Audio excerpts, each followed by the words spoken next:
पाकिस्तान की सियासत गुज़िश्ता 6 सालों से कलाबाजियां खा रही है। फैजाबाद धरना केस के फैसले को गलत कहने वाली, फैसले के खिलाफ नजरसानी में जाने वाली और उस फैसले के बाद जस्टिस काजी फाइजा के खिलाफ रेफरेंस लाने वाली इमरान खान की तहरीक इंसाफ आज फैजाबाद धरना केस के फैसलों को दुरुस्त करार दे रही है। अपनी ही नजरसानी की अपील वापस ले चुकी है। जस्टिस फाइज ईसा के खिलाफ रेफरेंस पर अपनी गलती तस्लीम कर रही है और मान रही है कि यह सब कुछ इस्टेब्लिशमेंट के कहने पर किया गया और अब मुतालबा कर रही है कि फैजाबाद धरना केस के फैसले पर अमल दरामद किया जाए ताकि मुल्क में आइन और कानून की हुक्मरानी हो।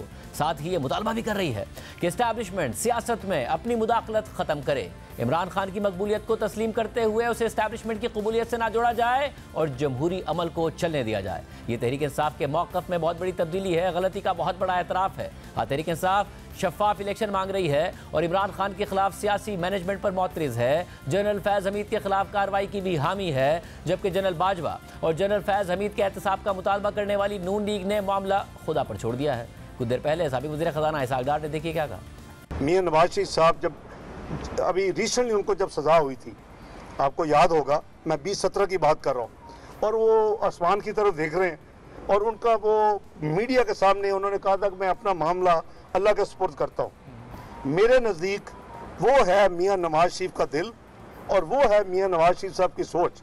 और ये दो आपके पास चॉइसेस हैं, आप मुल्क को ठीक करने में लग जाएं या आप अपने इंतकाम और उन चीज़ों के सेटलमेंट में लग जाएं।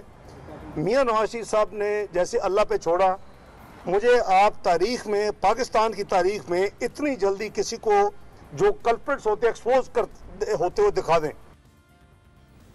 नून लीग बयानिया ढूंढने की कोशिश कर रही है, बयानिया मिल नहीं रहा है। कुछ बयानिया देने की कोशिश करती है और उसके बाद यू टर्न लेती नजर आती है। 2017 में नवाज शरीफ साहब जब डिस्क्वालीफाई हुए तो वज़ीर आज़म बने शाहिद खकान अब्बासी साहब, और वो बतौर वज़ीर आज़म आए विटनेस हैं बहुत सारी चीज़ों के। वो प्री पोल रिगिंग जिसका इल्ज़ाम नून लीग लगाती है, चाहे वो फैज़ाबाद धरना हो जिसके फैसले पर अमल दरामद का आज तहरीक इंसाफ मुतालबा कर रही है, उसके किरदारों के खिलाफ कार्रवाई का तहरीक इंसाफ मुतालबा कर रही है।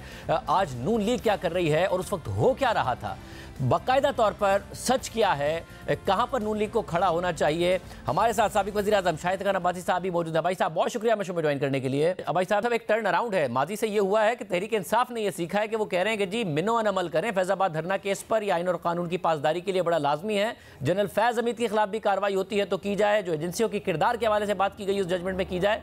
तहरीक इंसाफ ये मुतालबा कर रही है, नून लीग खामोश बैठी है। नून लीग इस वक्त ऐसा लगता है कॉम्प्रोमाइज पार्टी है। 2018 से पहले जिस सिचुएशन में तहरीक इंसाफ खड़ी थी उस सूरत में आप खड़े हो गए हैं। जिस तरीके से विक्टिमाइजेशन का आप नारा लगा रहे थे, आज तहरीक इंसाफ लगा रही। देखिए, मैं तो हुकूमत में नहीं हूँ, हम तो हुकूमत में नहीं हैं, ना मुस्लिम लीग नून है ना मैं हूँ।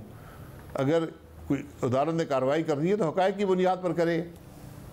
आप किसी एक अफसर या किसी एक शख्स के खिलाफ तो कार्रवाई नहीं कर सकते ना। आपको तो पूरे मामले को देखना होगा, किसकी जिम्मेदारी थी, किसने क्या किया और किसने क्या नहीं किया। तो ये हम ये कहें जी फलाने की जिम्मेदारी थी, ये नहीं थी, ये मैं और आप फैसला नहीं कर सकते, ना ही आप हक़ाइक़ देकर ये फैसला कर सकते हैं। ये तफ्तीश करनी पड़ती है हर बात की और होनी चाहिए। मैं बिल्कुल इस हक़ में हूँ कि तफ्तीश करें, अदालत करना चाहे तो अदालत करे, हुकूमत करना चाहे तो हुकूमत करे। उसके बाद से 3 साल 8 महीने तहरीक इंसाफ ने भी हुकूमत की है, वो तफ्तीश कर लेते इस मामले की। फिर PMLN की गवर्नमेंट आई, 16 महीने वो रहे, वो भी तफ्तीश कर सकते थे। अब नहीं हुए, इंटरिम गवर्नमेंट है, ये तफ्तीश कर ले। और मैंने कहा कि मैं और एहसन इकबाल साहब, मरीम और ज़ेब, हम 3 उस वक्त वज़ीर आज़म और वज़ीर थे, हम हाजिर हैं, आके हक़ाइक़ बता देंगे जो हमें याद है, जो हमारे इल्म में थे उस वक्त। मगर नवाज शरीफ साहब तो नाम लेके कहते थे ना 2 लोगों का, जनरल फैज़ हमीद और जनरल बाजवा का, पिछले दिनों भी कह रहे थे। फिर अचानक ऐसा लगता है कि पार्टी कंप्लीट यू टर्न ले रही है इस सारे के सारे बयानिए पर कि भाई ये एहतसाब का मामला इन 2 जर्नलों का, इसके साथ बात आगे नहीं बढ़ेगी। ऐसा लगता है उन्हें कम्युनिकेट भी किया गया है कि ये नहीं हो सकता है। आप समझते हैं दानिशमंदी का तकाजा यही है कि वो ये ना करें? नहीं, देखिए, यहाँ दानिशमंदी की बात नहीं है, यहाँ हक़ाइक़ और कानून की बात है। अगर किसी ने कुछ किया है तो उसके ख़िलाफ़ एक शिकायत होती है, एक कंप्लेनेंट होता है, उसके बाद सबूत होता है, उसके बाद कौन से कानून के तहत आपने कार्रवाई करनी है वो आपको पर्चा दर्ज कराना पड़ता है, फिर मामला आगे बढ़ता है। तो अगर कोई ऐसी बात है तो ये कर देना चाहिए। ऐसा। और ये बात ये मशवरा आप अपनी जमात को दे रहे हैं। आदमी को मुजरिम पहले बनाते हैं कि तकरीरें मुजरिम पहले बनाते हैं और उसको इल्ज़ाम बाद में लगाते हैं। और ये हमारी मुल्क की कैफियत है। और ये मशवरा आप अपनी जमात को दे रहे हैं कि तकरीरें बयानिए से आगे बढ़ के केस करें, अगर करना है तो इल्ज़ामात के साथ, स्पेसिफिक इल्ज़ामात के साथ केस करें। ये आपको करना पड़ेगा। देखिए, सिर्फ बात से ये बात नहीं होगी। अगर हमारे पास कोई सबूत है, मेरी जमात के पास है, मेरे पास है, किसी और के पास है, बिल्कुल ये आपकी जिम्मेदारी है कि जाकर आप वो सबूत दें, आप कंप्लेनेंट बने, आप पर्चा दर्ज कराएं और फिर कार्रवाई होगी।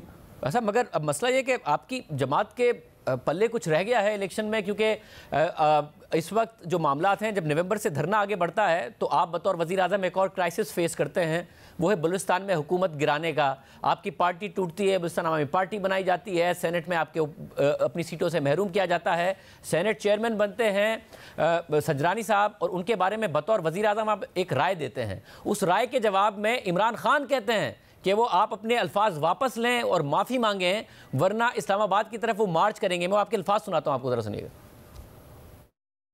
सेनेट का चेयरमैन जो है, आज वो पैसे देकर जो वोट लिए गए, जो वोट खरीदे गए, सेनेटरों का ईमान खरीदा गया, उनका ज़मीर खरीदा गया, आज सेनेट का चेयरमैन उन वोटों की वजह से बैठा हुआ है। क्या ऐसे मुल्क की इज्जत दुनिया में हो सकती है? सब एक कंप्लीट टर्न अराउंड है। अब आपको साजिद संजरानी से एतराज़ नहीं है, बलूचिस्तान अवामी पार्टी, आपकी जमात की बात कर रहा हूँ, जो कि मौजूदा जमात अगर है, और बलूचिस्तान अवामी पार्टी जो है वो आप लोगों के बड़ा करीब आ गई है। इमरान खान को इन सब पर एतराज़ है। उस वक्त जब आपने ये तकरीर की तो इमरान खान ने कहा बयान वापस लें, माफ़ी मांगे, वरना मैं इस्लामाबाद आके मार्च करूँगा और हमने बड़ा कारनामा अंजाम दिया बलूचिस्तान में। सब उल्टा हो रहा है जी। ये बदकिस्मती से हम हालात के साथ बदल जाते हैं और इसमें सब भी शामिल है।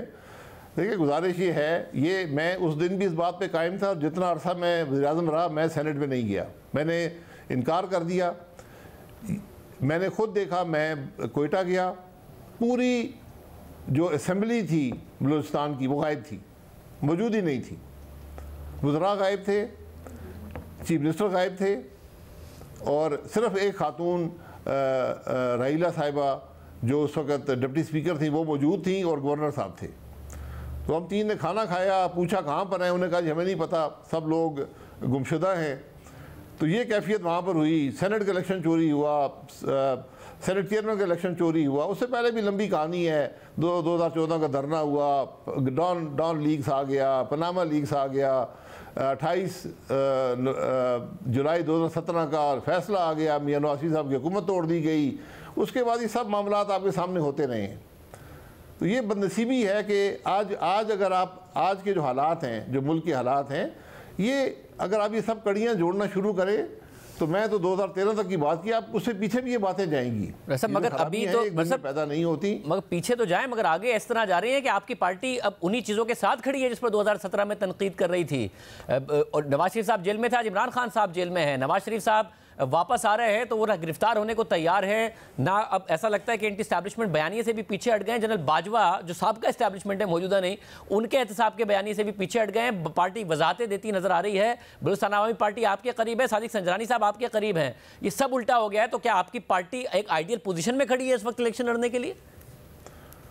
देखिए, मैं यहाँ पार्टी का डिफेंड नहीं कर सकता कि उनकी क्या पोजीशन है कि नहीं है। ये पार्टी के सदर ही कर सकते हैं, वो इस बात का जवाब दे सकते हैं। जवाब देना चाहिए कि हमारा मौक़िफ़ अगर तब्दील हुआ है तो क्यों तब्दील हुआ है।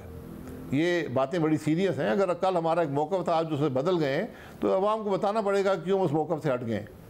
लेकिन ये एक हकीकत है कि ये सब कड़ियाँ जो हैं, जब आप इनको जोड़ना शुरू करें तो उसकी ये आकर रुकती हैं 2018 के इलेक्शन की चोरी पे।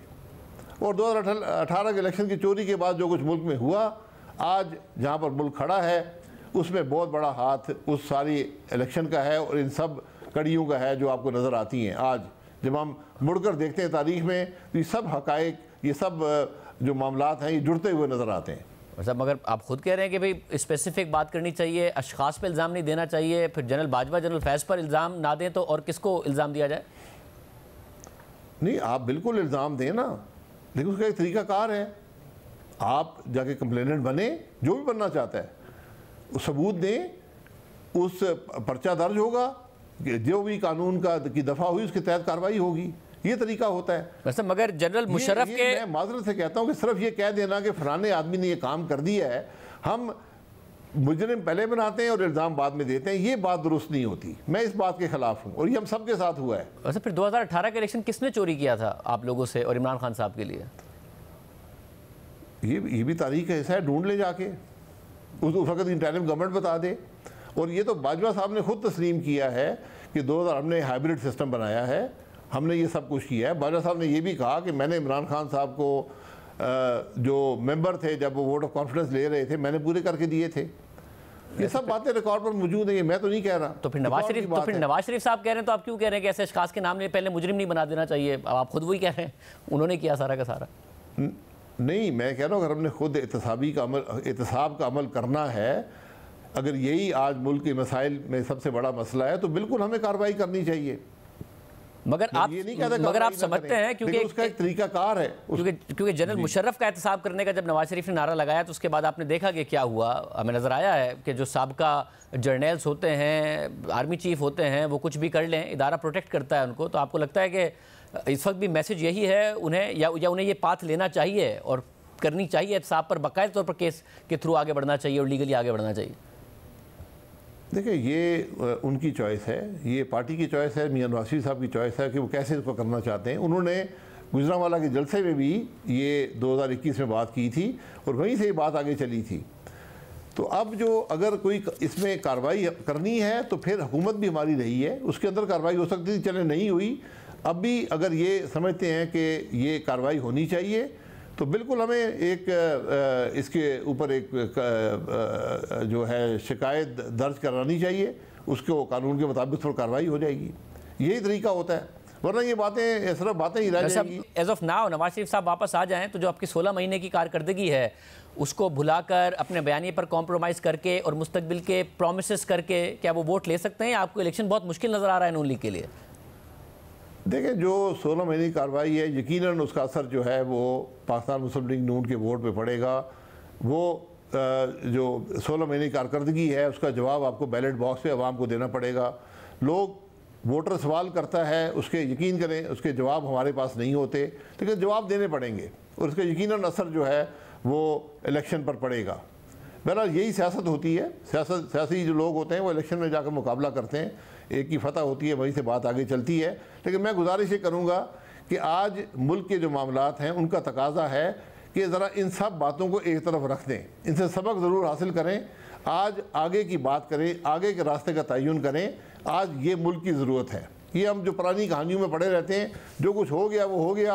आज डॉक्टर साहब ने भी कहा है कि हमने सब कुछ अल्लाह ताला के सुपुर्द कर दिया है, तो बहरहाल शायद वही एक तरीका हो इस मामले को ख़त्म करके आगे बढ़ने का। लेकिन आज ज़रूरत इस बात की है कि आगे की बात करें, इकट्ठे बैठें, मुल्क के मामलात को देखें और हल तलाश करें और आगे के रास्ते का तयन करें।